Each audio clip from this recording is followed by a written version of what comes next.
ये ब्राह्मण से भंगी सब लोग भक्ति करें, सब लोगों को भक्ति करनी चाहिए। बोले श्री गुरुदेव की। आप लोग शांति का बोलते हैं। हमने दान के महत्व के बारे में आपके सामने कुछ निवेदन करना चाहते हैं, किए हैं। तो तैत्तिरीयोपनिषद के ऋषि कहते हैं कि श्रद्धा देव 6 प्रकार दान देने के लिए बड़ी उदारता के साथ ऋषि कहते हैं। श्रद्धा है तो दान करो। श्रद्धा देव, श्रद्धा है तो दान करो। यह तुम कहो हमारे पास श्रद्धा नहीं है, दान देने की श्रद्धा नहीं है। ऋषि कहते हैं श्रद्धा देव, श्रद्धा है, उदारता है तो दान करो, जरूर दान करो। जितनी श्रद्धा हो उतना दान करो। ऋषि कहते हैं ये तुम कहो कि हमारे पास श्रद्धा नहीं है, तो ऋषि कहते कोई बात नहीं, तुम्हारे पास नहीं श्रद्धा है तो आगे कहते हैं अश्रद्धा दे। श्रद्धा नहीं है तब भी देने की श्रद्धा नहीं है तो भी ऋषि जोड़ देते हैं कि अश्रद्धा दे। नहीं श्रद्धा है तो जो है कुछ श्रद्धा बना करके दो, जगह पूर्वक दो। श्रद्धा दे, अश्रद्धा दे, श्रिया दे।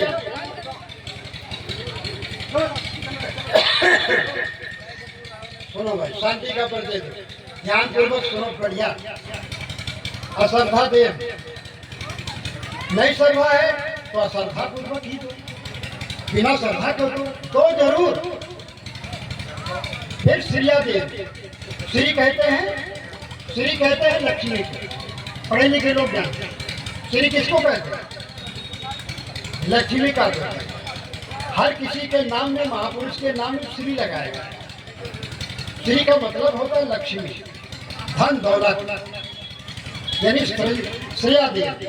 ऋषि कहते हैं श्रिया दे, यानी तुम्हारे पास धन दौलत है तो दान जरूर करो। ये धन दौलत मिला है दान करने से मिला, पुण्य धर्म करने से मिला, इसलिए श्रिया दे। तुम्हारे पास यदि धन दौलत है तो दान करो। हिरिया दे, आगे ऋषि कहते हिरिया, हिरिया का मतलब क्या होता? कहते तुम्हारे हियो लाभ नहीं। हिरिया का मतलब होता लज्जा बस। सब दे रहे हैं, हम चुप पे हाथ बांधे बैठे, हम अपना हाथ उठा करके नहीं देते। अरे जो कुछ हो वही तो, जितना हो उतना ही तो। ऋषि कहते हिरिया दे, यानी लजा करके, शर्मा करके कुछ दान करो, लेकिन दान जरूर करो। शर्मा करके भी दान करो, हिरिया दे। फिर ऋषि कहते हैं भिरिया दे, यानी भय से दान करो कि हम दान नहीं करेंगे तो हमारा धन बेकार में जाएगा। कहीं चोर डाकू ले जाएंगे, वैद्य डॉक्टर ले जाएंगे, पुलिस वाले ले जाएंगे, या राज्य सरकार की तरफ से कहीं दंड भुगतना पड़ जाए, या कहीं आग में चला जाए, या कहीं पानी में बह जाए। तो भिया दे, ऋषि कहते भय बस दान करो। अगर दान नहीं करेंगे तो हमारा भविष्य बिगड़ेगा, दान धर्म नहीं करोगे तो तुम्हारा लोक परलोक बिगड़ेगा। इसलिए ऋषि कहते भय बस दान करो तो दान नहीं करोगे तो लोक बिगड़ेगा। फिर अंतिम ऋषि कहते हैं संदा दे।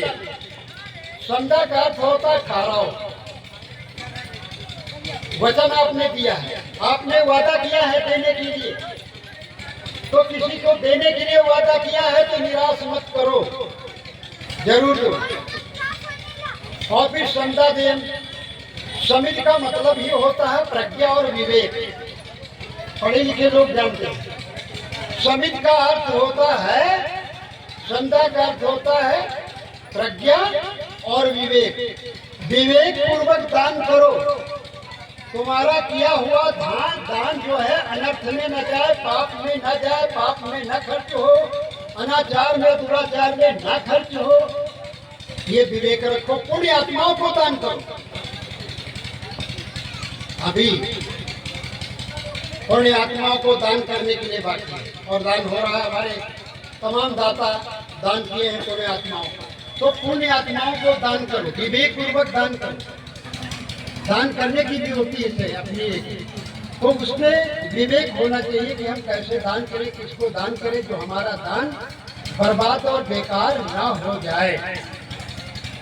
बहुत लोग कहते हैं हम देते हैं, चाहे शराब पिए, चाहे मांस खाए, चाहे देते। ये बहुत बड़ी गलती है, ये गलती है। और एक और अच्छी बात कहते हैं, वृथा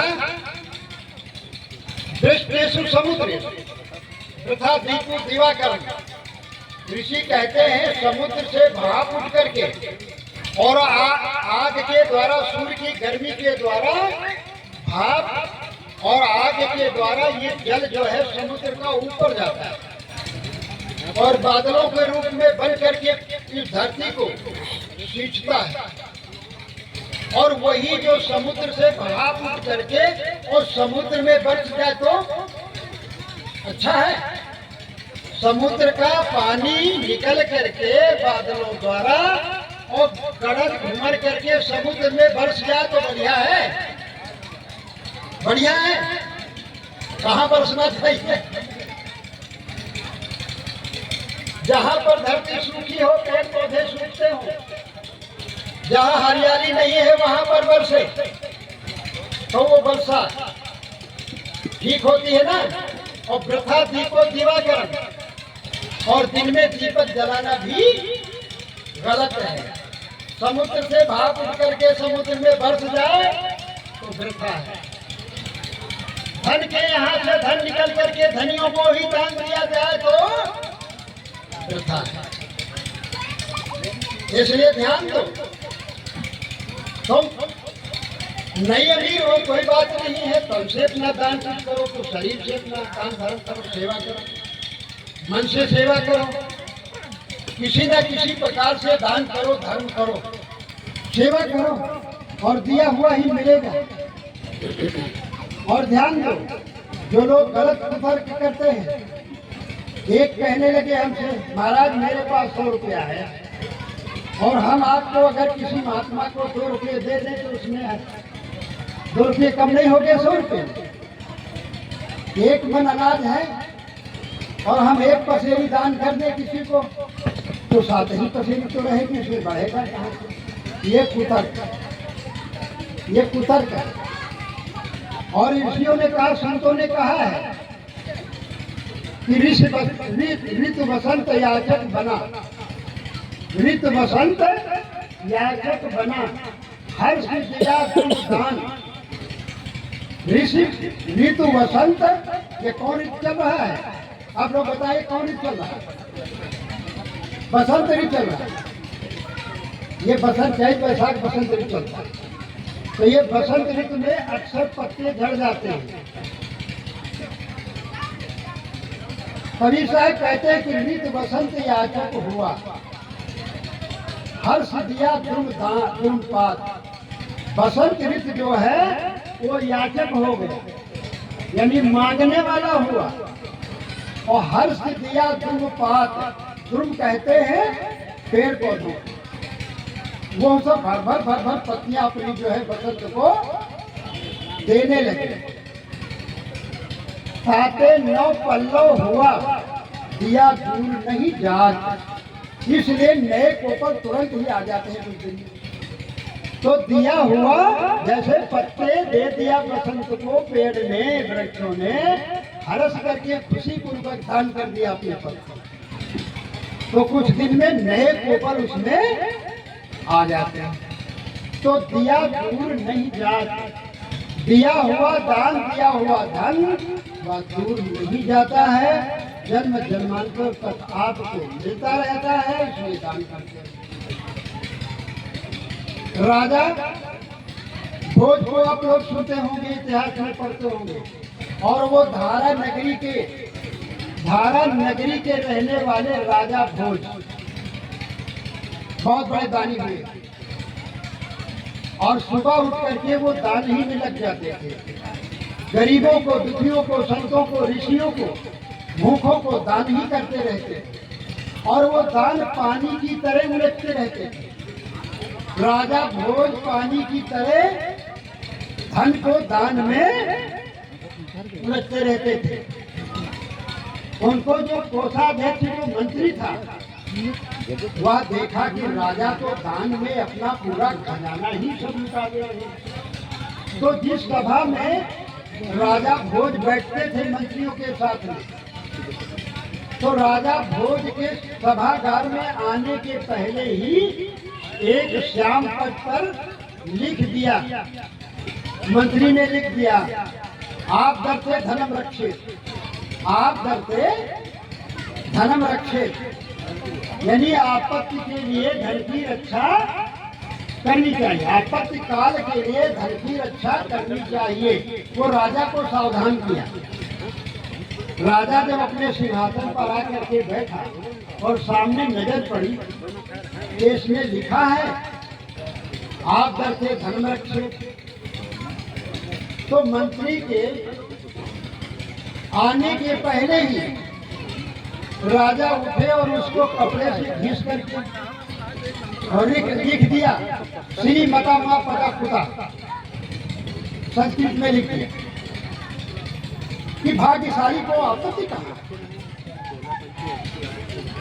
जब मंत्री आया इस तरह देखा कि हमारा लिखा बिगाड़ दिया गया और इसमें लिखा है श्री मता मा पदा खुदा, भाग्यशाली को आपत्ति कहाँ है। सभा हो गई। सभा के विसर्जन होने के बाद राजा भोज चले गए और सभागार में सुबह आने के पहले मंत्री फिर आकर के लिख दिया, कदाचित कुटतो दैवा, कदाचित कुटतो दैवा, कदाचित भांति ही जो है तुम्हारा बिगड़ जाए, साथ न दे पर्वत रूठ जाए, अब क्या होगा, ये लिख दिया। जब फिर राजा भोज सभागार में बैठे, तो जब सभागार में बैठे तो देखा लिखा है कि कदाचित कुत्तो देवा, कदाचित कहीं प्रारब्ध ही रूठ जाए, तुम्हारा भाग्य ही रूठ जाए, तब क्या होगा। तो राजा ने लिखा कि तब तो संचिता विनश्यति, संचिता विनश्यति, राजा भोज ने लिख दिया, उसको बिगाड़ करके संचिता, यानी तब तो संचित यानी जमा हुआ धन भी नष्ट हो जाएगा।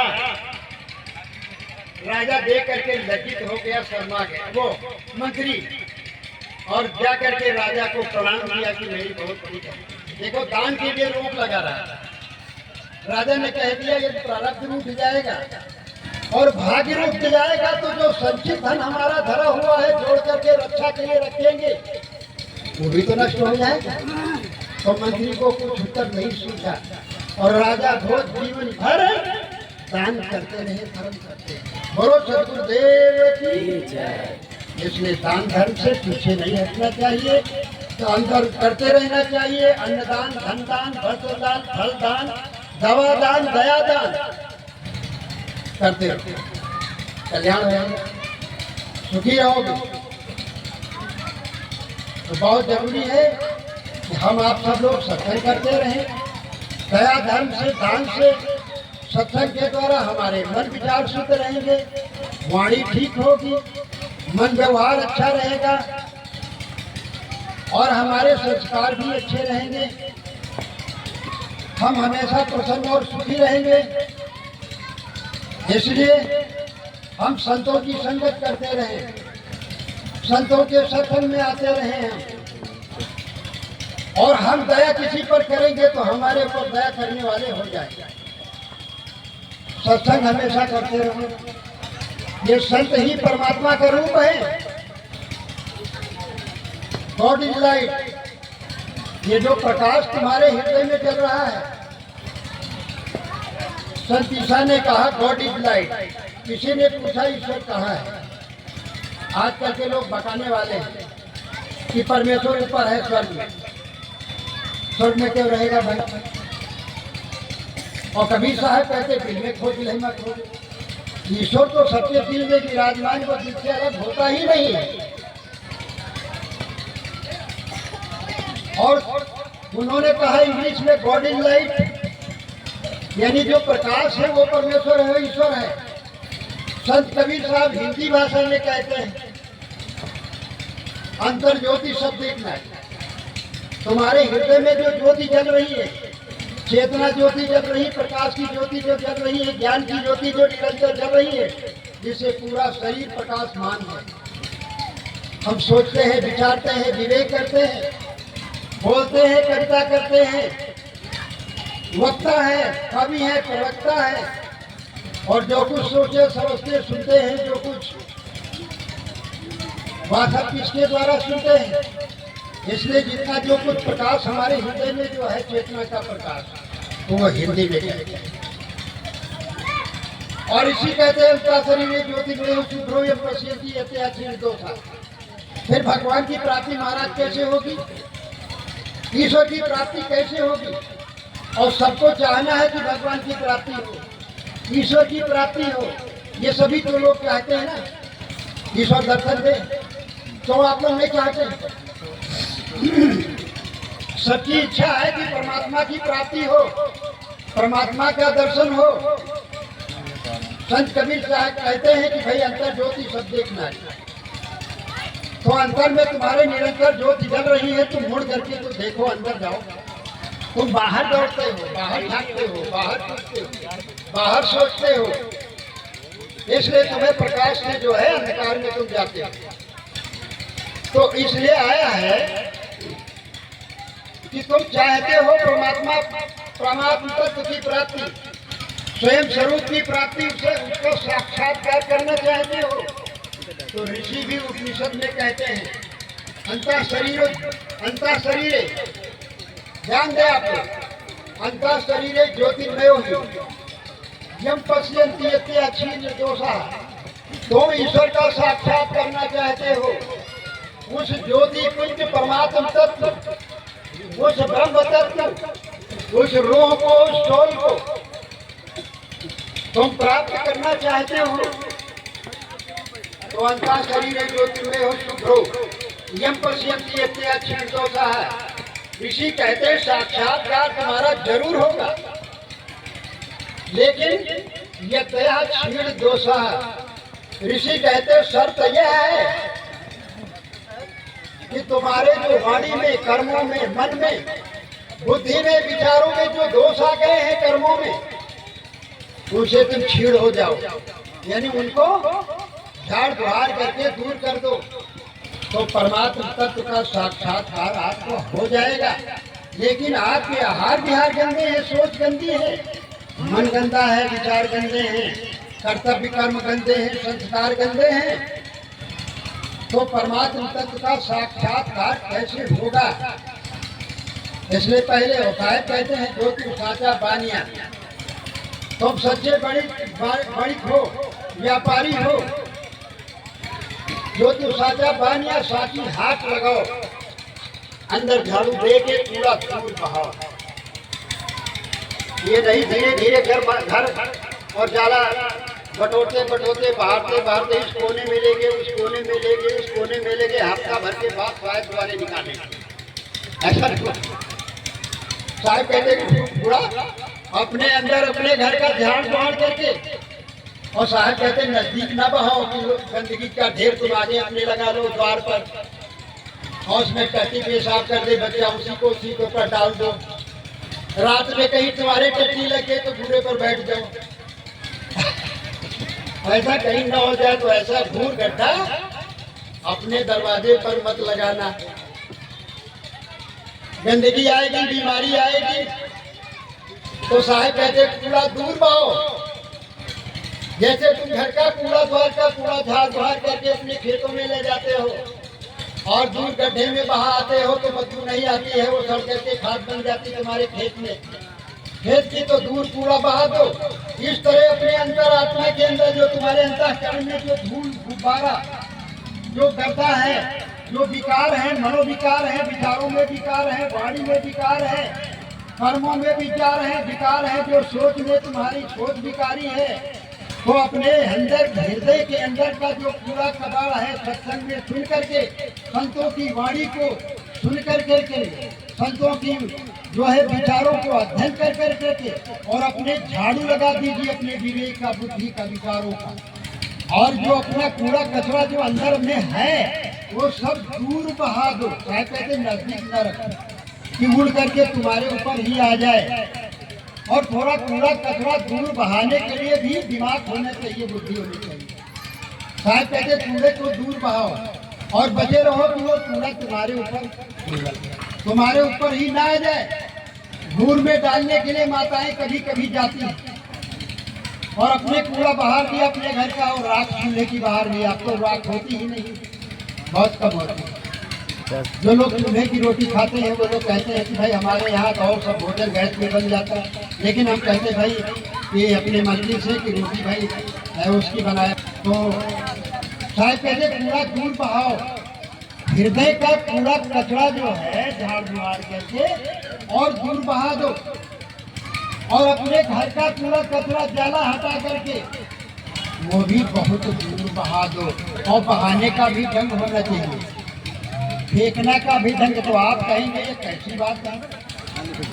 भगवान बुद्ध एक बार बैठे हुए थे, थोड़ा ध्यान देकर देखिए। तो एक उनका भिक्षु जो भिक्षा मांग करके खाते रहे ना, तो एक भिक्षु कहने लगा कि भंते हम भी भिक्षा मांगने के लिए जाएंगे।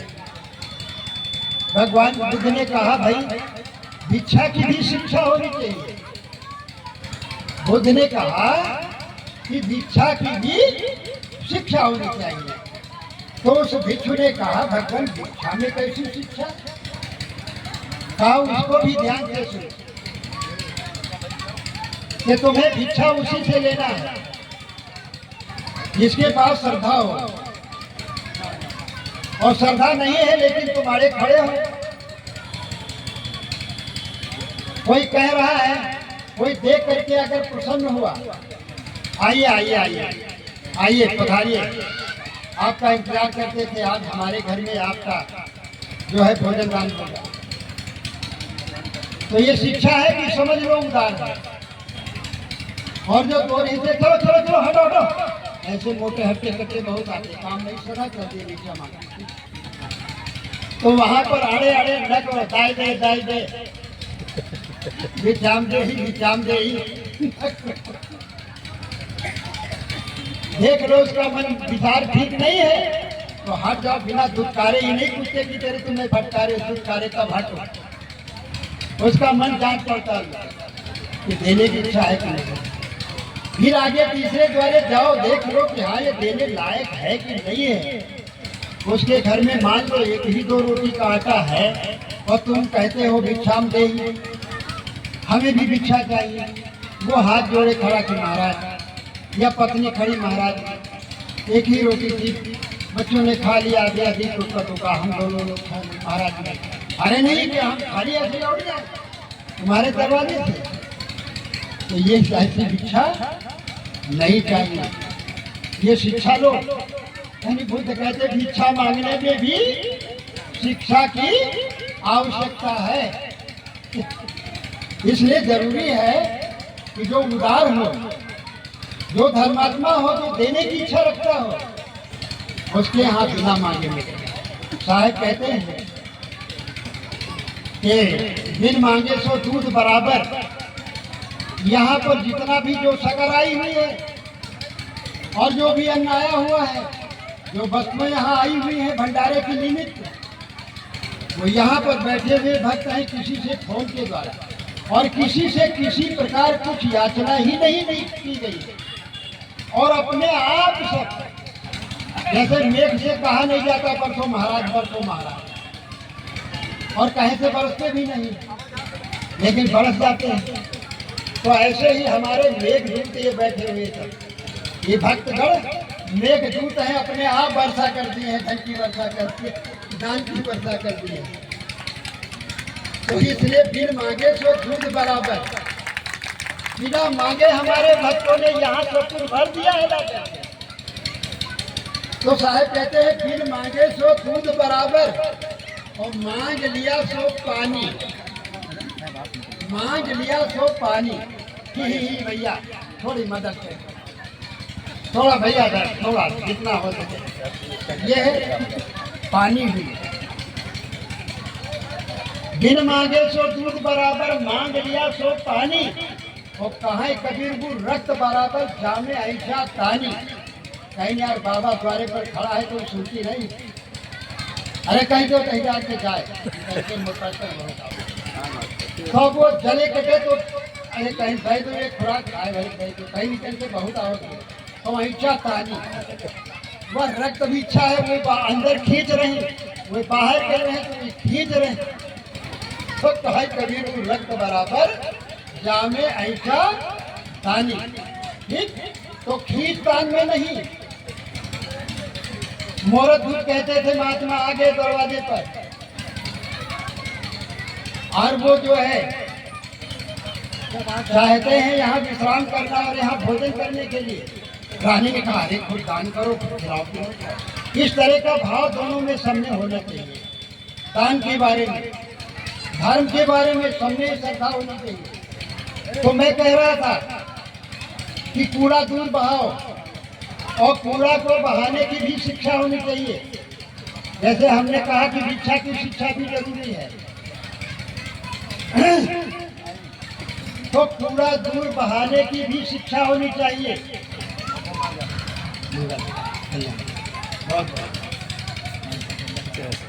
तो कूड़ा बहाने की शिक्षा कि हम घर की राख और कूड़ा कबाड़ बहाने के लिए ले जाते हैं, और हवा पूर्वा चल रही है और हम पछुए पश्चिम की दिशा की तरफ हम खड़े होकर के अगर राख खींचेंगे तो माता बहनों विचार करो, हवा पूर्वा चल रही है और पश्चिम दिशा की तरफ ऐसे फेंक दिए और पूर्वा तुम्हारे ऊपर ही उड़ा दिया, तुम्हारे ऊपर तुम्हारी राख कूड़ा कपड़ा, तो कैसे ही बढ़ जाए हमारे ऊपर से पढ़ाएगा तो वो बढ़ जाएगा। आप सोचो पहले, तुम्हें कूड़ा फेंकने की भी शिक्षा होनी चाहिए कि किधर से फेंका जाए। कि हवा अगर पूर्वा चलती है तो तुम बच करके पूर्वा की तरफ से खड़े होकर के पश्चिम दिशा में, तो पश्चिम की ओर कूड़ा कबाड़ चला जाएगा। लैट्रिन भी बैठने के लिए जाओ तो शिक्षा होनी चाहिए, दिशा निर्देश कर लो, हवा का ध्यान कर लो। ठीक, पानी कितना होना चाहिए, किधर बैठना है किधर नहीं बैठना है, और साझे का पानी न हो तो खैर लैट्रिन सब उपलब्ध है, रास्ते में नहीं। और दूसरे की खेती तो साझे में हो जाती है, लेकिन साझे के पानी में शौच नहीं हो पाता, सफाई नहीं हो पाती। दीदी तुम हो चलो, नानी तुम हो चलो, काकी तुम हो चलो, मानो तुम विवाहन मिलता है। लैट्रिन जाओ अकेले अकेले पानी नहीं करके, ज़्यादा पानी नहीं करके जाओ, और दूर दूर बैठ करके जाओ। श्रीमद् भागवत वहाँ नहीं पढ़ो, श्रीमद् भागवत वहाँ ना पढ़ो। वहाँ कोई बच्चों के पेट के लिए, दर्द के लिए, सिर दर्द के लिए कोई नुस्खे न बताओ पढ़ाओ। वहाँ शांत पूर्वक होकर के, मौन होकर के भोजन करो। तो मौन होकर के इसी तरह से अपन जो है शौच करने जाओ, दूर के जाओ, बड़ी अच्छी शिक्षा के द्वारा, बड़ी समझ और विवेक के द्वारा। इसी तरह दान भी करो, धर्म भी करो, तो विवेक पूर्वक करो, तभी हमारा कार्य व्यवहार बढ़िया रहेगा। तो विवेक से सारा कार्य करो, सदविचार तभी आएंगे। तो सत्संग में सुन करके, बैठ करके ये सारी बातें सीखो। उठना कैसे है, बैठना कैसे, पूजा कौन सी करनी चाहिए, उत्तम आत्म मध्यम साधु पश्चिमा और आदि। उत्तम आत्मा की पूजा है, आत्माओं की पूजा करो। आप सब लोग आत्माओं की पूजा करने के लिए यहाँ पर आए हुए हैं और कर भी रहे हैं। बहुत बहुत बधाई आप सबको है जो सुन रहे हैं। जिन लोगों ने अपने तमाम दान किया, तमाम दूर दूर से आए हुए हमारे भक्त और संत, उनको हम तहे दिल से बहुत साथ बात देते हैं, उनका स्वागत करते हैं, अभिनंदन करते हैं, उनकी बधाई करते हैं जो अपने शरीर से सेवा कर रहे हैं। हमारे अमेठी जिला से आए हुए मौर्य परिवार, वो अपने तन से और धन से भी कर रहे हैं। और हमारा राजकुमार भाई यहाँ आ जाए थोड़ी देर के, कुमार भैया, ये जो हाल बना हुआ जिसमें संतों के द्वारा उद्घाटन हुआ है, ये हमारे राजकुमार वर्मा भैया इसका निर्माण किया। यहाँ अपने खून पसीने की कमाई से ये भक्त हैं बढ़िया, और संतों की सेवा करते और यहाँ अपने तन से और धन दोनों प्रकार से सेवा में रहते हैं। फसल भी उठाते, भोजन भी परोसते हैं, झाड़ू भी लगाते हैं, इतना भी करते हैं, तन और धन दोनों प्रकार से। बहुत बहुत धन्यवाद राजकुमार जी का है। ऐसे हमारे धर्मात्मा समाज में पैदा हो तो ये धर्म संस्थान बहुत आगे बढ़ेंगे, विकास होगा। और हम कहते हैं इसीलिए संतों के आश्रम, जगह जगह मंदिर, संतों के आश्रम होने चाहिए, ज्ञान की संस्थाएं होनी चाहिए, तो इससे लोग जुड़ेंगे, उनके विचार बदलेंगे, आहार बुद्धि बदलेगी, एक नए संस्कारों का सूत्रपात्र होगा और नया जीवन बनेगा, जीवन में परिवर्तन आएगा। यदि शराब के अड्डे जितने बनते चले जाएंगे तो तमाम शराबी भी निकलेंगे, शराबी निकलेंगे, उससे शराबी लोग तमाम जुड़ जाएंगे, तमाम शराबी लोग हो जाएंगे। और कई जगह ठेके खुल गए जिसे महिलाओं ने जुलूस निकाला, विरोध प्रदर्शन किया कि हमारे गांव के पास से ठेका हट जाए। हमारे पति हमारे जितने गहने थे बेच करके पी गए, अभी तक नहीं पीते थे। अभी तक जब कहीं कस्बे में जाना होता था तो पोस्ट पर तब पी लेते थे, मजदूरी मेहनत करके। अब ठेका गांव के पास हो गया तो हम लोग बर्बाद हो रहे हैं। तो शराब के ठेके होंगे तो ज्यादा शराब के ठेके गांव में होंगे तो बर्बादी की तरफ लोग जाएंगे।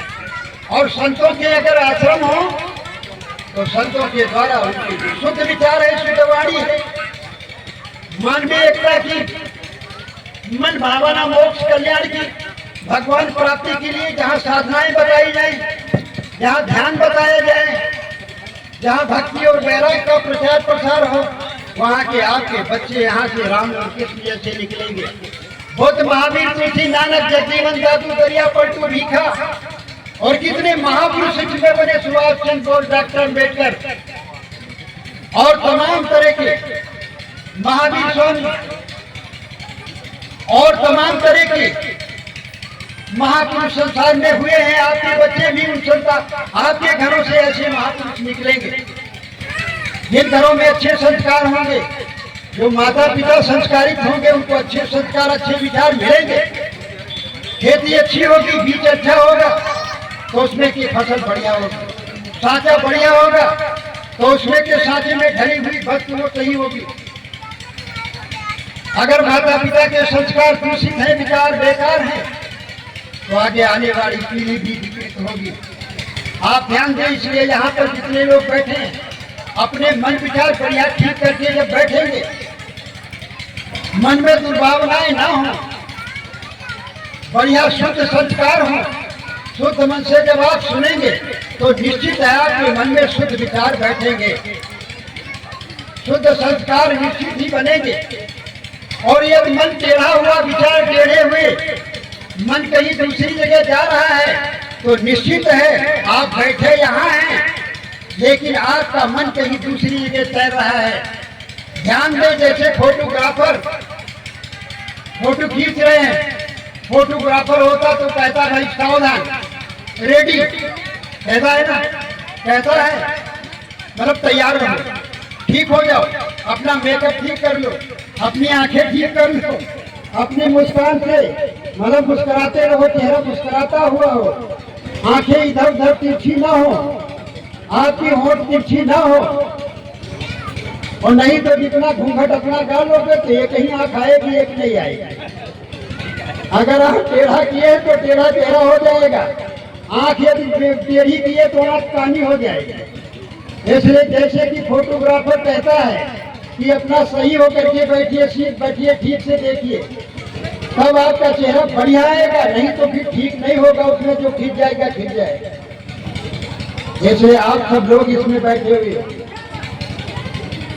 जैसे यहाँ छोटे महल में आप लोग बैठे हुए, सत्संग में बैठे हुए हो, अपने मन विचार, वाणी, बुद्धि, विचार शुद्ध रखो, ठीक से रखो, अपने मन विचार लगाए रखो, तो निश्चित है आपका आने वाला कल का जो फोटो है वो बढ़िया जाएगा, आपका जीवन अच्छा बनेगा, कल का संस्कार आपका अच्छा बनेगा, आपका वर्तमान मिट जाएगा और आपका भविष्य भी बहुत बढ़िया बनेगा।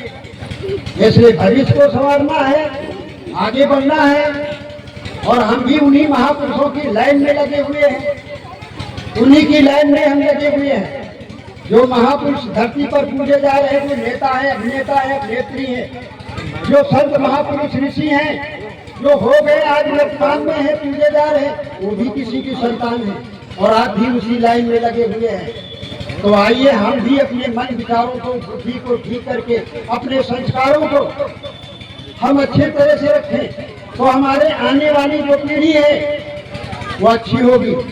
मनुर्भव जलया तब जब जन्म, ऋषि क्या कहते हैं? ऋषि कहते हैं मनुर्भव जलया तब जब जन्म। ऋषि कहते हैं यानी अच्छे मनुष्य बनो, अच्छे माता पिता बनो, तो दिव्य संतानों को जन्म दो। और आया है the child is father of the man, अंग्रेजी में आया कि जो कल का, जो आज का बच्चा है यही फादर बनेगा। ये चाइल्ड इज फादर, जो आज चाइल्ड बच्चा, और फादर मीन्स पिता।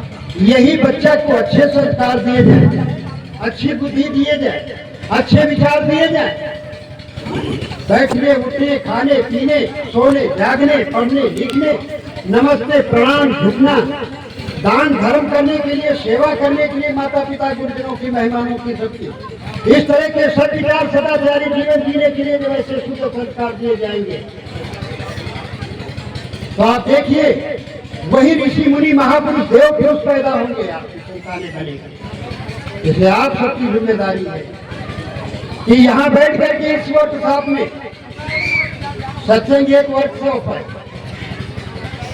और आपका जो ये शरीर है, ये गाड़ी है, ये मशीन है, आप जाते हैं ना सर्विसिंग कराने के लिए, आप वर्कशॉप में जाते हैं सर्विसिंग करने के लिए, करवाने के लिए अपने गाड़ी की, और आप सब लोग सर्विसिंग करवाने के लिए साल भर के बाद आते हैं।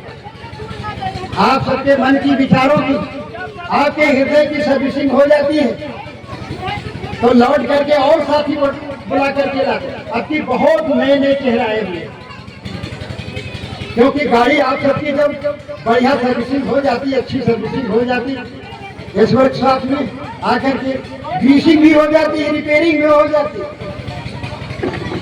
तो आपके मन विचार बढ़िया साल भर शुद्ध रहते हैं। और फिर जब तक आते आते, जब तक गाड़ी खराब हो तब तक फिर आ जाते साल भर के बाद। तो ऐसे आते रहिए, संतों के संगत में आते रहिए, और दर्शन करते रहिए, दान धर्म करते रहिए, शुद्ध कर्म करते रहिए, कोई कर्म करते रहिए, आप लोग महान बनेंगे, कल्याण से कोई हो। ये ब्राह्मण से भंगी सब लोग भक्ति करें, सब लोगों को भक्ति करनी चाहिए। किसी एक जाति वर्ग के लिए भक्ति और साधना, ध्यान, त्याग, तपस्या, योग किसी एक वर्ग विशेष के लिए नहीं है, सबके लिए जरूरी है। सबको मोक्ष चाहिए, सबको भगवान की प्राप्ति चाहिए, सबको आनंद चाहिए, सबको सुख और शांति चाहिए। इसलिए सबको साधना और भजन भक्ति में सबको लगना चाहिए। तो आते रहिए, समय बहुत हो गया, हम बहुत कुछ बोल गए, हमारे संत महात्मा और बहुत दूर दराज से आए हुए, हम सुनने के लिए सबको बुलाए हैं, हम सुनेंगे।